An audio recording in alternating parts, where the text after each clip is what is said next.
back when I was in WCW, I think it was 2000. I was at my wit's end, bro. They were going off to a tour. We just did a show at the Cow Palace. The next day, they're going on a tour overseas. Okay. The Giants are playing the Mets in the playoffs at Pac Bell. I'm in San Francisco.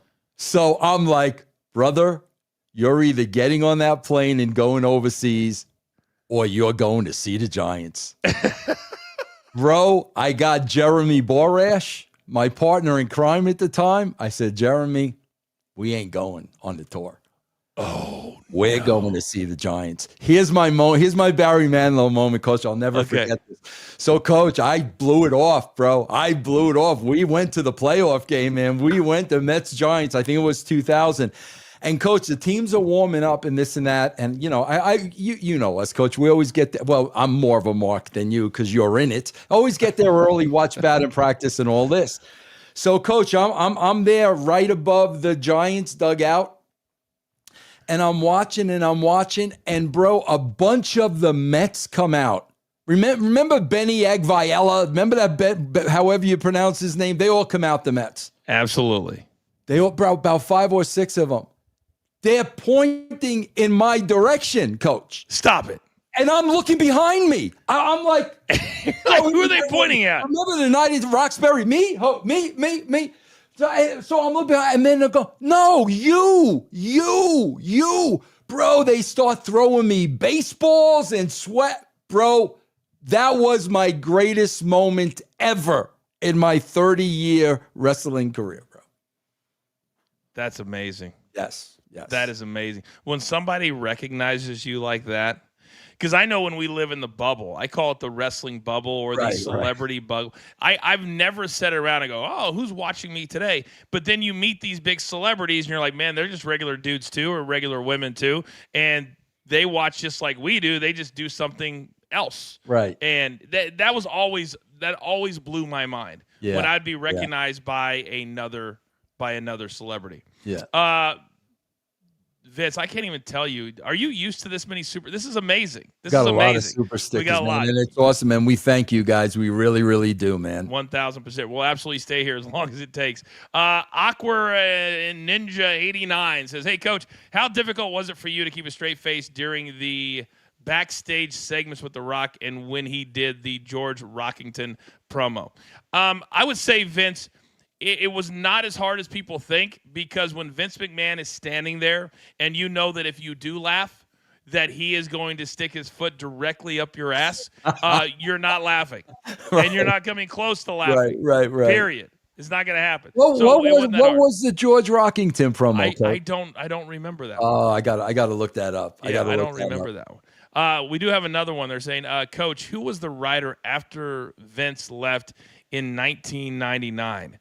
So when I got there, Vince, Brian Gerwitz had he wasn't the lead writer for Raw yet, but he was starting to write so many of those classic Rock promos that you could see it coming. Yeah. You knew they were going to put it, and they did. I think maybe a year later he became the head writer of Raw, something like that. Yeah. You know, it's really hard, and this is the thing that I always feel bad for, because, you know, making in this business is very difficult, especially right now as things are evolving, just trying to earn enough money doing certain things. And Vince, I feel bad for these writers these days, because they will advertise on LinkedIn or on all these different, you know, to get people to send in writing samples. But Vince, I don't know that they really want writers that want to come in that are super creative, that have the balls to step up in those rooms and give their ideas and say, no, that's a crappy idea. We should do this. I wish they did, but I don't think they do. Do you? I don't think so, Coach. And I think, man, if you hire a writer that's smart, bro, that guy's going to be in there 2 to 4 weeks, and he's going to understand the landscape. He's going to know how it works. I mean, you learn, man. You learn real quickly. Very, very quickly. All right, those are all of our super stickers today. Again, thank you guys very, very much. We will be back on what's today? Today's Monday, right? Monday, yeah. Good Lord, I thought it was Thursday. So I have a big So you can tease me now, Time. Vince. We're getting big time, guys. We're getting big time. We're getting big time live. This is called live big timing, courtesy of the coach. Go ahead, coach. I have a big golf event this week. So on Thursday, I unless we do it early, which I don't like to do. I like doing it live because people want to be involved. I will not be on Thursday, but we're trying to figure out. So you and I are going to talk behind the scenes because we're getting so popular live.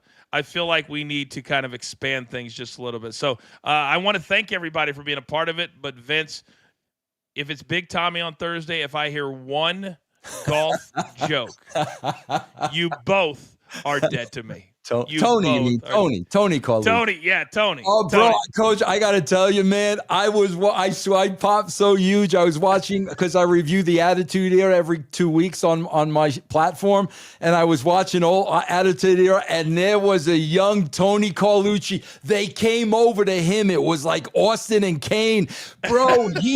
He leaped over the guardrail like a Giselle. I never saw anybody move so quick. That's my boy Tommy, bro. Amazing. I've never heard anybody say that he moved like a gazelle. He did, I'll be honest like with a gazelle. It was unbelievable, man. I don't think people understand. If you're watching right now, we're talking about Big Tommy Carlucci. He's part of The Last Word. But this is a guy, you talk about things that make me feel good. He 32 years in the WWE. You talk about people that have knowledge, Vince. Oh, God. Tommy Carlucci has knowledge. Yeah. But he's never had the ability. And what did we talk about earlier in the show? Leaning into people with knowledge that are creative, that understand the business. And this is something that WWE doesn't do. Instead, they get rid of people like Tommy instead of saying, man, this is a dude 32. And so I gobbled him up. And I remember the first time I called him about doing BTT, and he goes, what do you want me to do, produce? I said, no, I want you on the air to give people your experiences so fans can understand truly what this great business is truly all about. He's one of the things I'm most grateful for is how much he's embraced doing this. Absolutely. God bless Tommy C, man.